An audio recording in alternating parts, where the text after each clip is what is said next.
Hello my dear student, welcome to my class. This is the chapter 7 of your subject science on the topic weather, climate and adaptation of animals to climate. ठीक है, मतलब कि इस chapter में हम weather, climate, adaptations पढ़ेंगे animals का उनके क्लाइमेट के अकॉर्डिंग. तो वेदर पढ़ते हैं. ठीक है, फर्स्ट टॉपिक है हमारा weather. The earth is surrounded by a layer of air is called the atmosphere. The condition of the atmosphere around the earth at a particular place is called the weather. हमारा जो अर्थ है उनमें surround मतलब कि बहुत से layer, air के layer surrounded मतलब घिरे हुए हैं, उनको एटमॉस्फेयर कहेंगे. वो कंडीशन जो एटमॉस्फेयर हमारे पूरे अर्थ के पार्टिकुलर प्लेस पर है उनको कहते हैं weather. The weather has a profound effect on our lives. Many of our activities are planned according to the weather predicted for that day. For example, family member discuss the weather before planning a family function. People plan their tours based on the weather report. There are daily reports of the weather on the radio and television and this newspaper. Weather changes from day to day. It may change even out to some days are hot, some are cold and some are cloudy. Sometimes the morning is very hot, noon is cloudy and in the evening there is heavy rain. तो weather effect करता है हमारी ज़िंदगी में भी. कैसे कि बहुत सी एक्टिविटीज़, बहुत सी टूर्स, ठीक है, इंसान प्लान करते हैं वेदर के अकॉर्डिंग.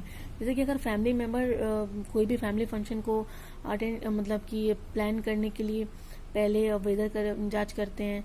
बहुत से टूर मतलब कि घूमने फिरने के लिए भी बहुत से लोग वेदर रिपोर्ट का पहले यूज़ करते हैं. ठीक है, वो डेली रिपोर्ट देखते हैं या तो रेडियो में, टेलीविज़न में या न्यूज़पेपर में. वेदर चेंज होता है दिन ब दिन, घंटों का घंटे. कुछ दिन गर्म होते हैं, कुछ दिन ठंडे, तो कुछ दिन बादल छाए हुए होते हैं. कुछ सुबह बहुत गर्म होती है तो कुछ दोपहर क्लाउडी होता है या फिर इवनिंग में बहुत बारिश होती है. The weather of a place depends on a certain factors such as temperature, humidity, rainfall, wind and other ocean currents. Weather जगह का वेदर डिपेंड करेगा उनके कुछ ऐसे फैक्टर्स में, जैसे टेम्परेचर हो गए, ह्यूमिडिटी हो गया, रेनफॉल, विंड, ओशियन करेंट. ठीक है, इन्हीं पे डिपेंड करता है weather. What causes change in the weather? All changes are in the weather caused by the sun. तो इनका क्या कारण है वेदर्स का चेंज होने का? सारा चेंजेस वेदर का कारण होता है सन के कारण. किसके कारण? सन. People who study and record weather are called meteorologists. The study of the weather is called meteorologist. वैसे लोग जो वेदर पे पढ़ाई करते हैं, ठीक है, उनको मेट्रोलॉजिस्ट कहा जाता है. और स्टडी ऑफ द वेदर को भी मेट्रोलॉजी कहते हैं.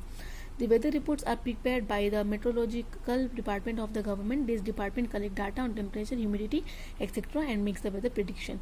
Weather reports prepared किया जाता है meteorological department of the government के द्वारा. ये departments collect करते हैं डाटा टेम्परेचर, ह्यूमिडिटी और बहुत से वेदर के लिए, और वेदर प्रेडिक्शन रेडी करते हैं.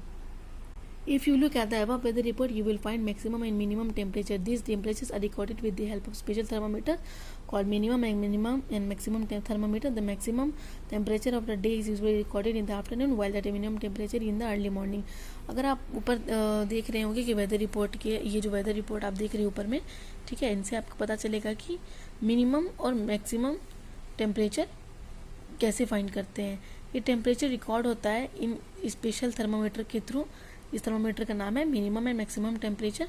मैक्सिमम टेम्परेचर को यूजुअली रिकॉर्ड करते हैं दिन के समय, आफ्टरनून, और मिनिमम टेम्परेचर को सुबह अर्ली मॉर्निंग में. तो यहाँ पे आप देख सकते हैं कि ये ग्राफ शो कर रहा है वेरिएशन मैक्सिमम टेम्परेचर का 15 जुलाई से 21 जुलाई तक का. ये देख सकते हैं आप लोग, ये कैसे ये अप एंड डाउन मैक्सिमम कर रहा है. ये डेट बता रहा है आपको कि कब कब कितना टेम्परेचर डिग्री हुआ है.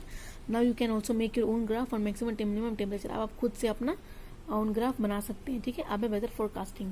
Prediction of the weather to a certain extent is called weather forecasting. Weather forecasts are made by collecting data on the correct condition of the atmosphere. Nowadays, weather forecasts are made from the photographs taken from the weather satellite. Prediction of weather, ठीक है, certain extent में उसको weather forecasting कहा जाता है. Weather forecast बहुत सारी data को कलेक्ट करके एटमॉस्फेरिक कंडीशन के द्वारा कलेक्ट करके किया जाता है. आज के दिन में क्या होता है कि वेदर फोरकास्ट बनाया जाता है फोटोग्राफ्स के थ्रू, जो वेदर सैटेलाइट भेजे गए हैं उनके थ्रू.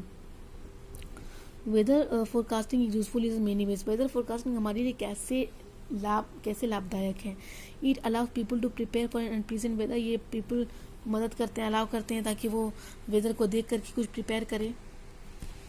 ठीक है, it helps in protecting life and property specially in the coastal area, help करता है हमारी ज़िंदगी को बचाता है, प्रॉपर्टी को, स्पेशली कोस्टल एरियाज़ में ज़्यादातर बहुत सी जल्दी आंधी वगैरह आते हैं तो उन एरिया में जो लोग रहते हैं उनको हेल्प करता है। It helps in planning activities and events, ये हम जो इवेंट्स एक्टिविटीज़ प्लान करते हैं उनके लिए हेल्पफुल है, ठीक है। अब है क्लाइमेट। देखिए वेदर और क्लाइमेट अलग है। The average weather condition at a particular place over a long period of time is called the weather. Weather का मतलब कि जो डे टू डे चेंज होता है, आवर टू आवर चेंज होता है, ठीक है। और क्लाइमेट का मतलब कि एक बहुत समय तक उस जगह पे मौसम रहना, उसको क्लाइमेट कहते हैं। Climate also varies from place to place. If a place has a high temperature and also receive heavy rainfall then we say that the climate of that place is hot and wet. Look at the climate condition at 4 places in India. तो यहाँ पे climate बहुत सी जगह पे place to place, अगर किसी place में बहुत ज़्यादा टेम्परेचर है, ठीक है, हाई टेम्परेचर है और वो काफ़ी रेनफॉल भी रिसीव कर रहा है, तो हम वहाँ पे कह सकते हैं कि वहाँ का जो जगह है वो हॉट एंड वेट है। तो यहाँ पे कुछ क्लाइमेट कंडीशंस है 4 प्लेसेस की इंडिया के। जैसे कि आप यहाँ पे 4 वेदर चार्ट देख रहे हैं, तो आपको इनको खुद पे घर पे पढ़ना है। ये क्लाइमेट चार्ट ऑफ श्रीनगर, ये दिल्ली, ये चेन्नई और ये Cherrapunji, okay. If you compare the climate data of 4 cities, you can easily say that Srinagar has a cold and dry climate for a part of the year. Delhi experiences extreme climate, too hot in some months and too cold for others. Chennai experiences a hot and humid climate for the most of the year. Cherrapunji experiences hot and wet climate for major part of the year. Can you now tell what types of climate does the western region of India, particularly the third region experience? अगर आप सबको compare करेंगे चारों को, तो आप ये देखेंगे चारों केसेस में कि श्रीनगर का जो क्लाइमेट है वो कोल्ड और ड्राई है, ठीक है। बाकी साल के अलावा दिल्ली ने एक्सट्रीम क्लाइमेट एक्सपीरियंस किया है, ज़्यादा गर्मी कुछ मंथ्स में और ज़्यादा ठंड कुछ मंथ्स में। चेन्नई ने हॉट एंड ह्यूमिड क्लाइमेट बहुत से साल तक एक्सपीरियंस किया। चेरापूंजी ने भी हॉट एंड वेट क्लाइमेट बहुत साल तक एक्सपीरियंस किया, है ना। अब आप बता सकते हैं, अब आप बताइए कि वेस्टर्न रीजन ऑफ इंडिया ने कैसे, थर्ड रीजन ने क्या एक्सपीरियंस किया। आपको खुद फाइंड करना है कि थर्ड रीजन कैसे एक्सपीरियंस किए हैं।